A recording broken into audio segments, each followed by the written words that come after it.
Por favor, abren sus Biblias en el Salmo 23. Si estuvieron el domingo, pues recordarán, dijimos que cómo abordar el Salmo 23 en un solo estudio y que íbamos a intentar quizá en 2 o 3 cultos, cuando menos avanzar un poquito. No digo cubrirlo porque ¿cómo podemos cubrir el Salmo 23 apenas en 3 servicios? ¿Listas sus Biblias? Los que son parte del club de lectura, por cierto, espero están memorizándolo y que nos estamos esforzando, además de los que por supuesto lo saben ya de memoria. Jehová es mi pastor, nada me faltará. En lugares de delicados pastos me hará descansar, junto a aguas de reposo me pastoreará, confortará mi alma, me guiará por sendas de justicia por amor de su nombre. Aunque ande en valle de sombra de muerte, no temeré mal alguno, porque tú estarás conmigo. Tu vara y tu cayado me infundirán aliento. Aderezas mesa delante de mí en presencia de mis angustiadores. Unges mi cabeza con aceite, mi copa está rebosando. Ciertamente el bien y la misericordia de Jehová me seguirán todos los días, y en la casa de Jehová moraré por largos días. Oramos. Señor, gracias por empujarnos a tu casa. Te pedimos perdón por lo que no hacemos bien y te ruego especialmente abraces mi incompetencia para poder compartir con tu rebaño, Señor, frases tan hermosas, reconfortantes, que no solo congelan nuestra sangre al escucharlas, sino más bien transforman nuestras vidas. Señor, por favor, guíanos, instrúyenos y háganos crecer a través de su palabra. En Cristo Jesús, amén. Recordarán, les expliqué que el libro de Philip Keller está dividido en capítulos, que cada capítulo obedece a una frase, que apenas el domingo que pasó, pues pudimos leer y compartir o apenas argumentar 2 de esas frases. Que cuáles voy a compartir ahora, pues debo pedirles disculpas porque las frases que voy a ocupar nacen porque a mí me apasionan. No estoy siguiendo el orden de los versículos, sino que hay algunas de estas frases que para mí siempre significaron algún tipo de inquietud o académica o emocional, espiritual. Y claro que al haber encontrado las respuestas se volvieron más emotivas para mí. Así es que los más acuciosos de ustedes que seguramente me van a preguntar, ¿y por qué eligió estas?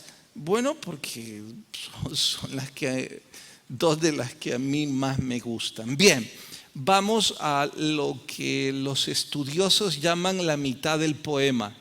La mitad del poema es la frase, aunque ande en valle de sombra de muerte. Las preguntas académicas en esta frase para mí en el pasado fueron, si David escribió esto cuando era un jovencito, él no estaba pasando por valle de sombra y de muerte, porque sabemos de sobra que no escribió esto en esas oscuras horas cuando Saúl le perseguía. Tuvo que haber sido antes.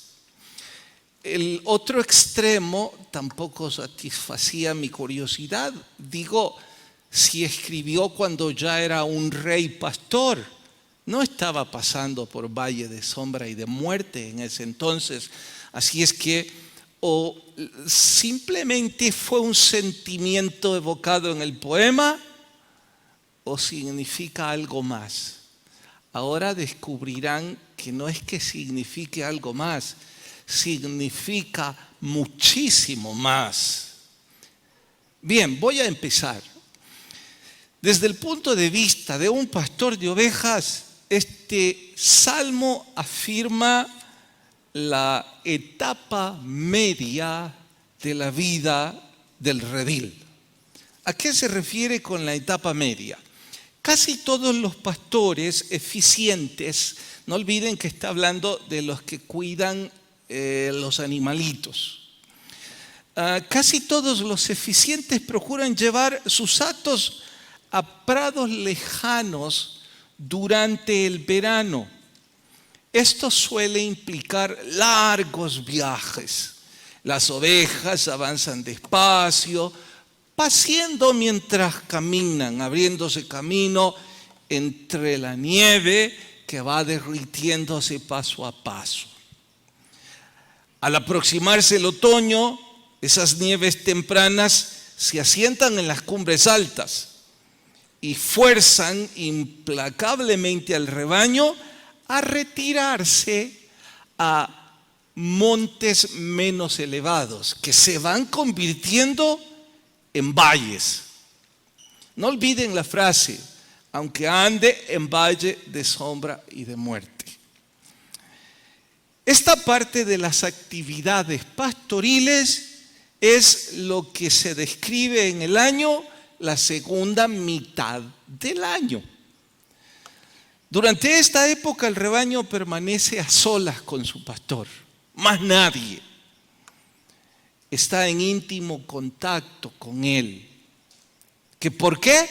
Porque está en una larga travesía, buscando mejores pastos o tratando de evitar el riesgo. Y por supuesto que toda montaña tiene sus valles. Sigo. Es bueno recordar que todo esto se hace en el dramático escenario de incultas montañas, torrentes, prados alpestres y elevadas pasturas. El salmista sin duda conocía de primera mano este tipo de terreno. Y cómo no, si vivió ahí, qué sé yo, 20 años o un poco más. Pues bien, se trataba de andar por serranías cuidando el rebaño. Ningún pastor llevaba nunca a su rebaño por donde él no hubiera ya estado de antemano, porque el pastor quería lo mejor para sus ovejas. Conocía bien, aquí empieza el valle de sombra. Conocía bien los peligros de los enfurecidos ríos desbordados, las avalanchas, los deslizamientos de rocas, las plantas venenosas, los estragos de los animales que incursionaban en el rebaño y las terribles tormentas de granizo y nieve. Pare, wow, con semejante descripción en esa travesía, estoy empezando a entender lo que significa un valle de sombra y de muerte. El salmista no estaba pensando en una vivencia personal en cuanto a esos momentos difíciles que a veces en la vida se sufren. Él estaba hablando de su experiencia como oveja. Cuando su pastor, hago eco a la frase del domingo, cuando su pastor lo llevaba a pastar. Pues bien, ahora dice que todos estos riesgos eran para esa ovejita el valle de sombra y de muerte. Pero el pastor que la guiaba, el pastor que las cuidaba, conocía muy bien esos valles de sombra y de muerte. Como con el cuidado corriente de las ovejas, así también con el pueblo de Dios, aquí va la aplicación. Uno solo alcanza terrenos más altos pasando por los valles. Paréntesis. Era indispensable, no había otra alternativa. Si el pastor quería llevar a su rebaño a mejores pastizales, tenía que atravesar ese valle. Y ese valle era un valle de sombra y de muerte. ¡Ey! Pero ¿a quién se le ocurre llevar a un rebaño de indefensas criaturas por un sinfín de riesgos? Bueno, es que si no los lleva, que se mueran de hambre. Si no los lleva, que se queden allí en donde no hay pasto. Que se queden allí donde el invierno va a convertirlas en sus víctimas. El pastor no está disfrutando y no está haciendo una fiesta en decir, ¡qué emoción! Vamos a una aventura. Estoy disfrutando que ustedes van a pasar por todo tipo de riesgos y todo tipo de peligros y yo voy a ir haciendo toda una fiesta. No. El pastor se ve obligado a llevar a estas ovejitas por ese valle porque necesita llevarlos a mejores pastizales. Dicho en otras palabras, no hay alternativa. Si quiere que esas ovejas coman bien, hay que pasar ese valle. Y ahora repite, toda montaña tiene sus valles. Lamentablemente, la mejor ruta siempre hacia la cima, en donde hay mejor comida y mejor cuidado, es siempre cruzar por esos valles. Esto lo sabe cualquier zagal familiarizado con los montes. Conduce su hato suave pero persistentemente, aunque ande en valle de sombra. Es habitual usar este versículo como consuelo para los que están pasando por el oscuro valle de la muerte. Pero incluso aquí, para el Hijo de Dios, la muerte no es un fin, sino la puerta de una vida más alta y exaltada, de contacto más íntimo con Cristo. Paréntesis. Cantidad de pastores, predicadores, consejeros han ocupado esta frase para llevar consuelo a los que están enfrentando la muerte. Ellos o alguien a quien aman. Tal vez en una aflictiva habitación de hospital, o quizás por un largo valle de enfermedad angustiosa, pero es enfrentar la muerte casi a diario. Y bien, por los que han tomado el Salmo para llevar consuelo. No olviden que los poemas son como un cuadro en donde cada quien siente asuntos distintos. Pero si vamos a ser fieles al sentimiento de quien lo escribió, no está hablando de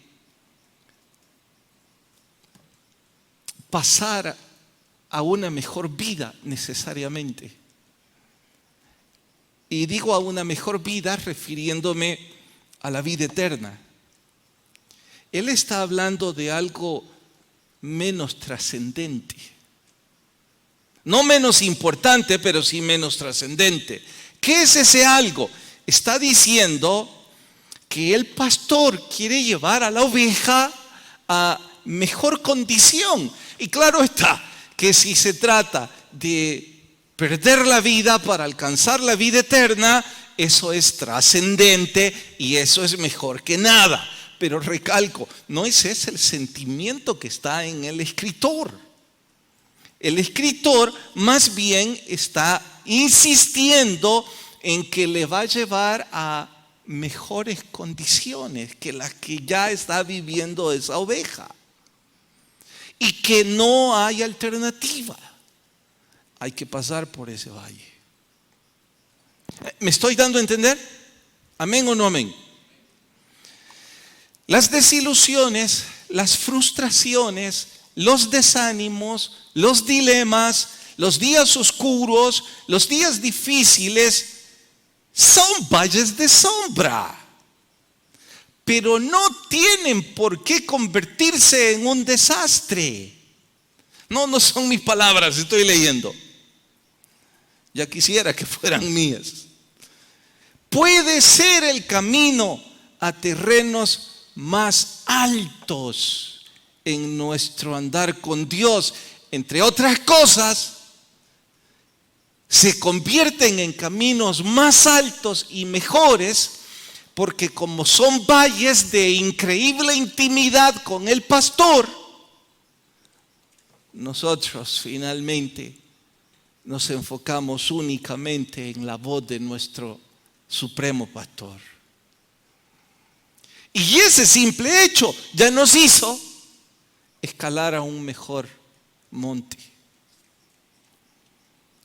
Después de todo, cuando nos paramos a pensarlo un momento, debemos darnos cuenta que hasta nuestras modernas carreteras de montaña pasan por valles para alcanzar la cumbre de los desfiladeros que atraviesan.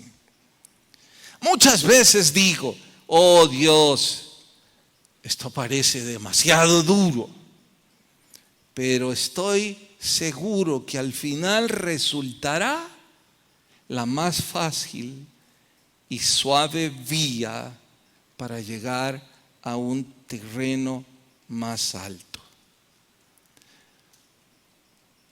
Estoy animándole, si es que tengo la gracia de parte de Dios para conseguirlo, y animándome a mí mismo en decirles, están pasando ahora por algún tipo de valle que nombrarán como desilusión, frustración, desánimo, dilema, días oscuros o difíciles. Bueno, es muy probable que al final de esa vía, aun cuando parezca muy larga, esa vía es el mejor camino. Y Dios sabe lo que está haciendo mientras lo está pastoreando. Y Él ya conoce de sobra esa vía. Y de paso, estamos más cerca de Él que nunca. El conocerlo a Él en esta manera nueva e íntima hace el momento mucho más aguantable que antes. Quizás hasta emocionante.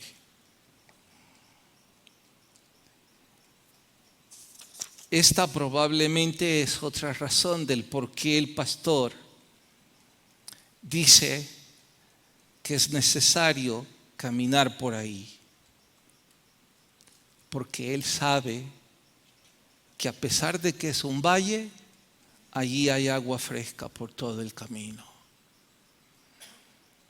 Hay ríos y fuentes tranquilas donde Él nos hará descansar. Hermoso, ¿no les parece? Me acuerdo un año en que un rebaño enorme, más de 10,000 ovejas, que pasó a través de nuestros campos hacia sus prados de verano, los dueños vinieron y me pidieron permiso para abrevar sus ovejas en el río que corría por nuestra finca. No tuve opción. Les di el permiso. La verdad es que nos alegramos mucho después al compartir con ellos el agua. Pero ¿quién se alegra de compartir su pasto y arriesgar el verde de su jardín para que 10,000 monstruos destruyan en un paso de pocos días? Ahora escuche esto. Como cristianos, tarde o temprano descubriremos que es en los valles de nuestras propias vidas donde encontramos el refrescamiento más rico que hemos disfrutado en Dios. No fue sino hasta que caminamos por allí en medio de algún problema en donde descubrimos refrigerio espiritual como nunca antes lo habíamos experimentado. Quedábamos mudos de asombro cuando, a pesar de la angustia, el Supremo Pastor nos ministraba. Podemos decir que su dulce espíritu nos cobijaba.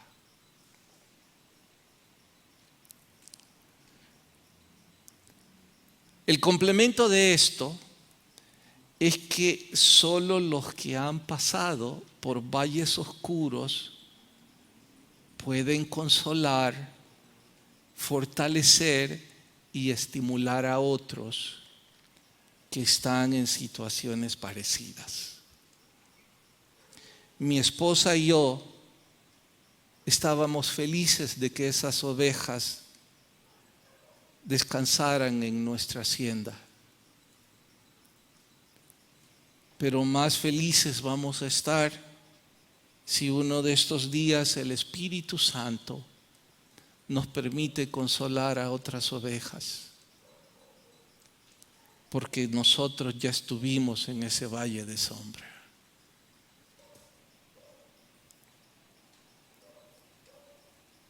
Otra razón por la que el finquero decide llevar a su rebaño a través de esos valles es que allí es donde, lo crean o no, está el más rico alimento y el mejor forraje de todo el camino. ¿Por qué? Porque la nieve, descongelándose, ha convertido los valles en muy verdes. Hermoso jardín natural. Pero lo vuelve tan rico, dice, que también aparecen ahí mismo los coyotes, los osos, los lobos y los pumas. Se apuestan en esos farallones y hacen presa del rebaño, los están esperando. Saben que aunque hay comida rica, esos valles también están expuestos a tormentas repentinas, inundaciones súbitas, consecuencias del valle, los deslizamientos de roca o de tierra, avalanchas de barro, nieve y otros desastres que pueden destruir a las ovejas. Pero no obstante, sigue siendo la mejor manera. Y el pastor lo sabe bien. Así que probablemente algunos de ustedes o yo fuimos inscritos en esa adversidad o lo vamos a hacer pronto, porque ese es el mejor camino que el Supremo Pastor sabe que usted y yo necesitamos para llegar a una mejor posición. Y llámele esa posición la vida eterna o un mejor matrimonio, una mejor relación como padre con sus hijos, una mejor amistad con su familia o un mejor trabajo. Solo el cristiano que aprende a vivir así puede alentar e inspirar a los más débiles.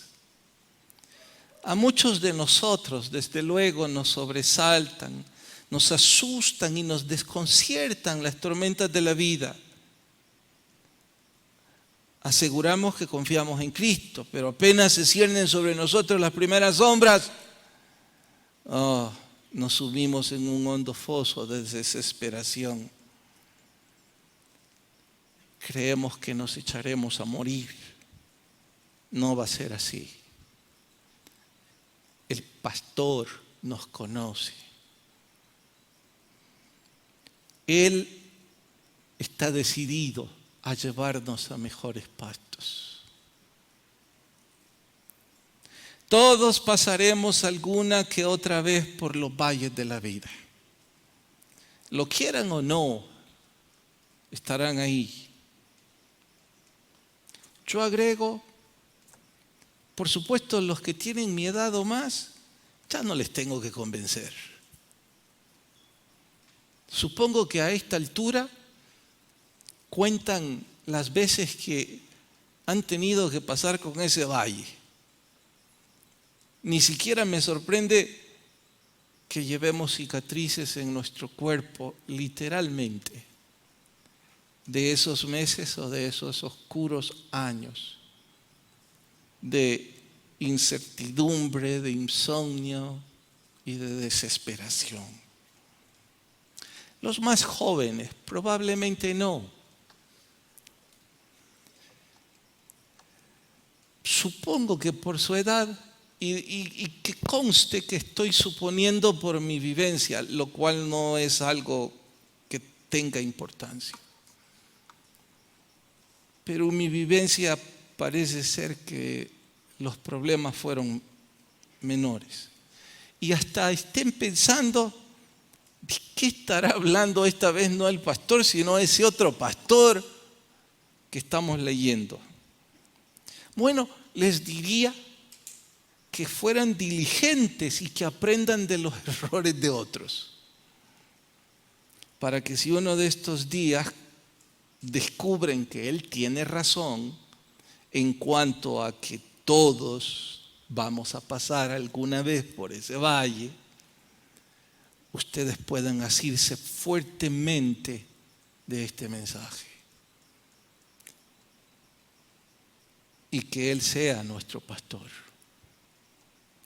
La cuestión fundamental no es si tenemos muchos o pocos valles, no es si estos son tenebrosos u oscurecidos por sombras. La pregunta es cómo vamos a reaccionar, cómo los vamos a atravesar.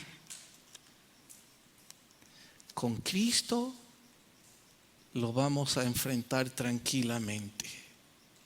Si su dulce espíritu dejamos que nos guíe, los enfrentaremos sin temor. Sé con certeza que solo a través de esos valles podré viajar con Dios a terrenos más altos. ¿Desea usted que su pastor lo lleve por esa travesía? La respuesta es suya. Y bueno, ha terminado el capítulo al respecto. Como dije el domingo, de forma abusiva he intentado resumir casi 20 páginas de lectura. Y digo abusiva porque a mi gusto lo vuelvo a leer completo. Que de hecho les contaba el domingo que este es uno de esos libros que yo lo he dejado para consultarlo una, otra y 20 veces más. Bien, dejamos hasta ahí esa frase porque vamos a otra. Esta vez es: tu vara y tu cayado me infundirán aliento. ¿Que por qué me gustó esta frase? La anterior ya la saben, ¿no? Claro que me impactó y me gustó por el consuelo que significa para los que estén navegando en valles de sombra. Me anticipo en decirles que me fascina porque la primera parte es disciplina y la segunda parte es consentimiento, es tolerancia, amor.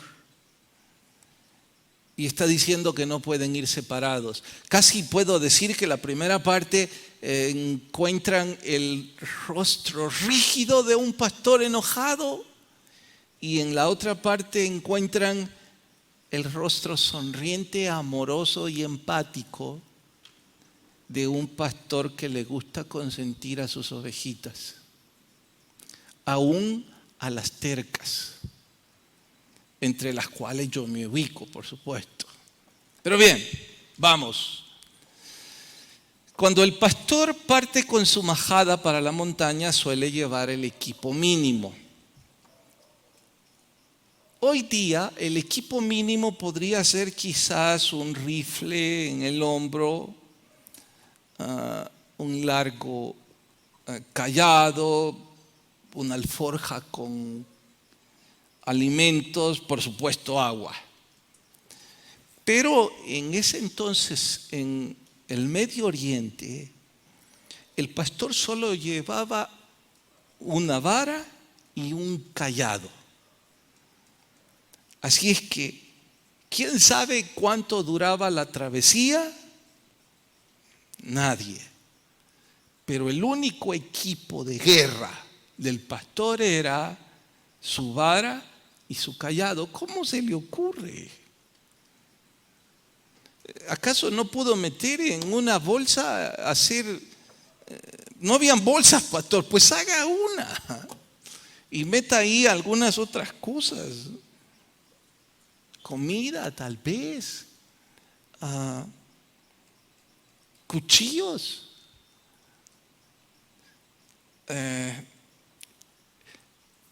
Los pastores de ese entonces se estarían riendo si me escuchan eso y se estarían burlando diciendo, este loco no sabe de lo que habla. ¿Para qué quiere cuchillo un pastor? Pero para protegerse. No sabe de lo que está hablando. ¿Para qué quiere comida? Por favor, va a encontrar la mejor comida que se le puede ocurrir. Y terminarían diciendo, ese pastor no sabe nada de qué significa ser pastor, debido a mis tontas preguntas. Regreso al libro. El cercano oriente, el pastor solo lleva una vara y un cayado. Cada zagal, desde que empieza a cuidar el rebaño de su padre, se esmera en la elección de una vara y un cayado exactamente adecuado a su tamaño y a su fuerza. Va al bosque, escoge un vástago, lo arranca, lo talla, lo aguza con cuidado y paciencia. Llega a ser su principal arma de defensa, tanto para él como para sus ovejas. Como dijo, arma de defensa, entre otras cosas. Constituían un símbolo de fuerza, poder y autoridad. En cualquier situación grave, la vara era en lo que confiaba para salvaguardarse a sí mismo y a su majada. Además, era el instrumento que usaba para castigar y corregir a cualquier oveja descarriada que intentara alejarse del rebaño. Nunca presté atención a esto. Atentos. Se recordarán cómo cuando Dios llamó a Moisés, el pastor del desierto, lo mandó a liberar a Israel de Egipto. ¿Sí recuerdan esa historia, no? ¿Todos? Tenía que ser liberado Israel de la opresión del faraón. ¿Recuerdan ¿Cuál era la herramienta de Moisés? Sí, una vara con la que iba a demostrar el poder que se le había conferido. Siempre fue por medio de la vara que Dios hizo manifiesto sus milagros. ¿Recuerdan eso? Yo no presté atención nunca antes a la intervención de la vara en los milagros que Dios obró. Tanto que si estuviera bien que plagiara sermones, escribiría uno que se llamara La vara con la que Dios obra milagros. O algo así. La vara se refiere, sorpréndanse, a la palabra hablada. El propósito expreso, la extensa actividad de la mente y la voluntad de Dios en su trato con los hombres. Implica autoridad de la divinidad. Lleva en sí el poder convincente y el impacto irrefutable de así dice el Señor. El hecho es que las Escrituras, la Biblia, son la vara del cristiano. Son la extensión de la mente, la voluntad y los propósitos del supremo pastor para el hombre mortal.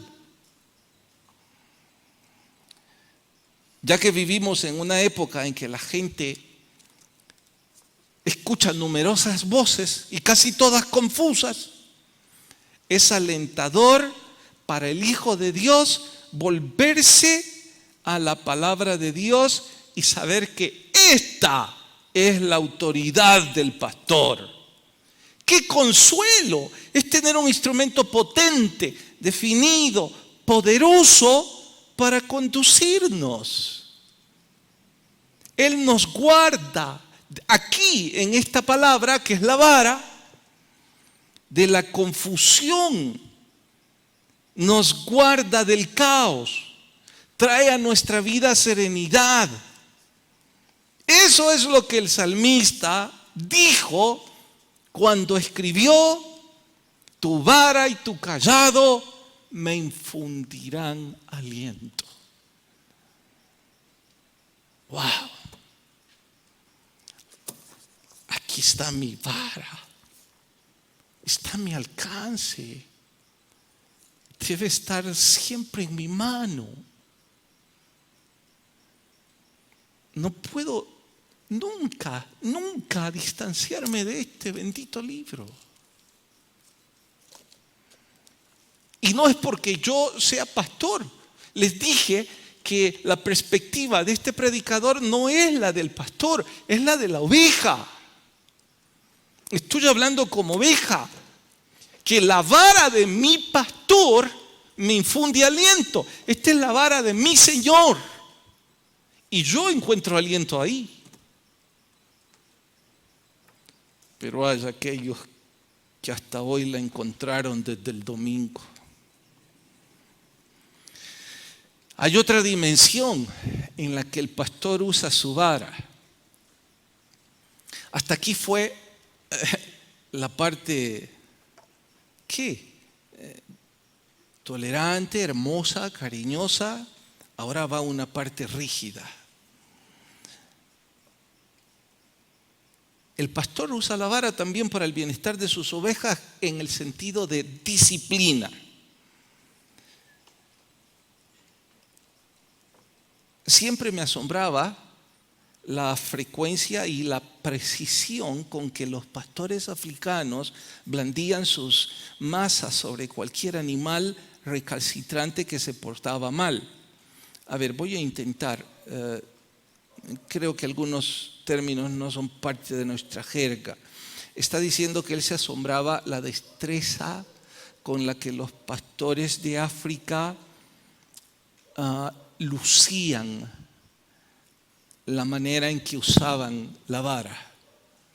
como si fueran espadachines, solo que se trataba de una vara. Si el pastor veía una oveja yéndose por su lado o acercándose a hierbas venenosas o aproximándose a algún peligro, la vara volaba silbando por los aires para enviar al descarriado animal de regreso a la manada. ¿Entendieron la escena? Les dije, me frustro al pensar que yo no soy capaz de dibujarla en sus mentes. Yo puedo verla. Y yo estoy viendo las veces que el descarriado animal he sido yo. Y Dios hace gala con su vara y me da unas palizas para que el muy necio regrese al redil. Y gracias, Señor, por esas veces. Como suele decirse de la Escritura, este libro te guardará del pecado. La palabra de Dios llega veloz, repentinamente a nuestro corazón a corregirnos y a reprobarnos cuando nos hemos descarriado. Otro uso interesante que se le da a la vara es cuando el pastor examina y cuenta las ovejas. En la terminología antiguo-testamentaria, esto era pasar bajo la vara. Ezequiel 20, ahí hay una de esas escenas. Debido a su larga lana, en las ovejas no siempre es fácil detectar las enfermedades. Pero con este conteo con la vara, el asunto se vuelve sencillo.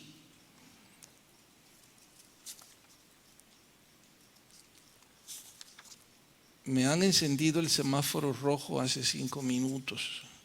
Y estoy bien lejos de terminar, por eso me disculpo y busco el final.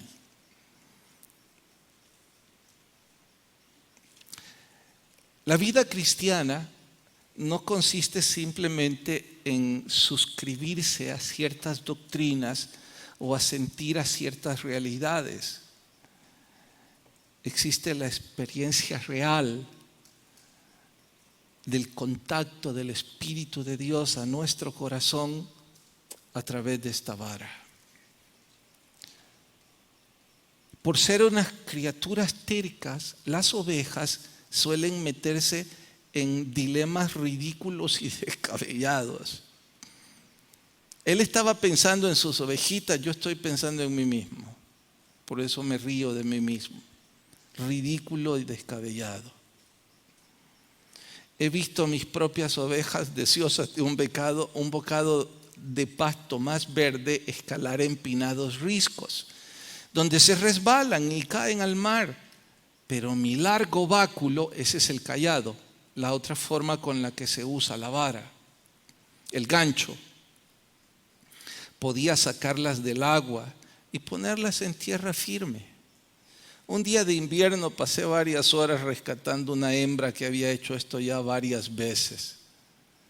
Su terquedad era su ruina.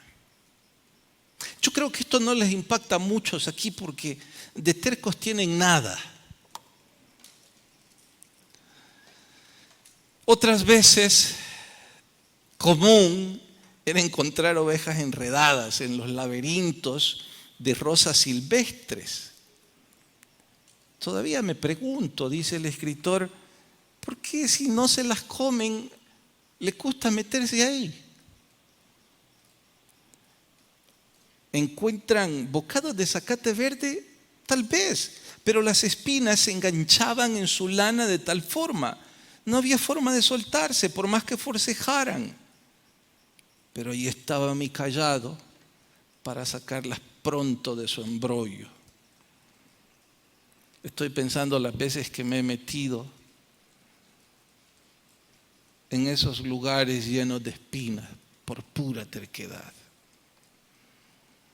Muchos de nuestros líos y atolladeros son de nuestra propia fabricación, de nuestra terca y voluntariosa presunción, metiéndonos en situaciones en donde no vamos a poder salir. Pero qué hermosa esa vara y callado. Que con su ternura, compasión y cuidado viene nuestro pastor y tiernamente nos saca del dilema. Qué paciencia tiene Dios conmigo. Cuánta indulgencia y cuánta compasión. ¿Cuántas veces me va a perdonar? Eso significa, me infundirás aliento. Bueno, vamos a orar. Señor, gracias por ministrarme y por decirme que ahí estará tu vara y tu callado.